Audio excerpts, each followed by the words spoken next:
எந்த புயல் வந்தாலும் வடக்கத்தான் போகுது, தெக்க வர மாட்டேக்கு. எவ்வளவு மழை பெஞ்சாலும் வடக்கத்தான் பெய்யுது, தெக்க பெய்ய மாட்டேக்கு. நீ புயல் வாரது வடக்க போறிய, மக்கள்லாம் அங்க பயப்படுதாங்க புயலை பார்த்து. நீ தெக்க மட்டும் வந்து பாரு, நாங்க தெக்க இருக்க மக்களை அவ்வளவு சந்தோஷமா ஏத்துக்கிடுவோம் புயல. ஆமா, திருநெல்வேலிக்கு தென்காசிக்கு வா, இங்க மக்களை அவ்வளவு ஆனந்தமா ஒன்னு ஏத்துக்கிடுவோம். நீ எவ்வளவு பெரிய புயல வந்தாலும் சரி, இல்ல மழையா வந்தாலும் சரி, நாங்க அப்படி என்ன பாவம் பண்ணிட்டோம், நீ எங்க பக்கமே வர மாட்டேக்க. வர்ண பகவான் ஏன் தான் தெற்கோல மக்களை இப்படி சோதிக்காருன்னு தெரியல. நாங்க அப்படி என்ன பாவம் பண்ணிட்டோம்?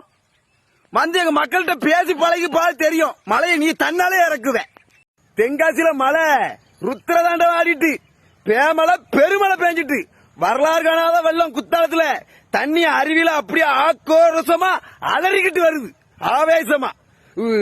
ஆறு, கால்வா, குளம், கம்மா எல்லாம் தண்ணி. ஒரு நாள் மழையில தென்காசி அப்படி ஒரு அழக கொண்டு கொடுத்துட்டாரு வர்ண பகவான். அந்த வர்ண பகவான் தான் நன்றி சொன்னோம். ஐயா காப்பாத்தி விட்டுட்டே எல்லா மக்களையும் வர்ண பகவான். லேட்டா வந்தாலும் லேட்டஸா வந்தாரு வர்ண பகவான். தென்காசியே இப்ப தமிழ ஒரு அழகு, விவசாயில அவ்வளவு சந்தோஷமா இருக்கும். இப்போ இன்னைக்கு தென்காசியில குளிர்ந்த காத்து வீசுது, சூரியன் நல்லா பளிச்சுன்னு அடிக்கி.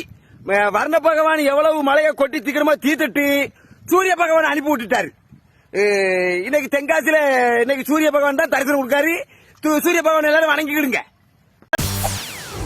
செய்திகளை உடனுக்குடன் தெரிந்து கொள்ள உடனே சப்ஸ்கிரைப் பண்ணுங்க.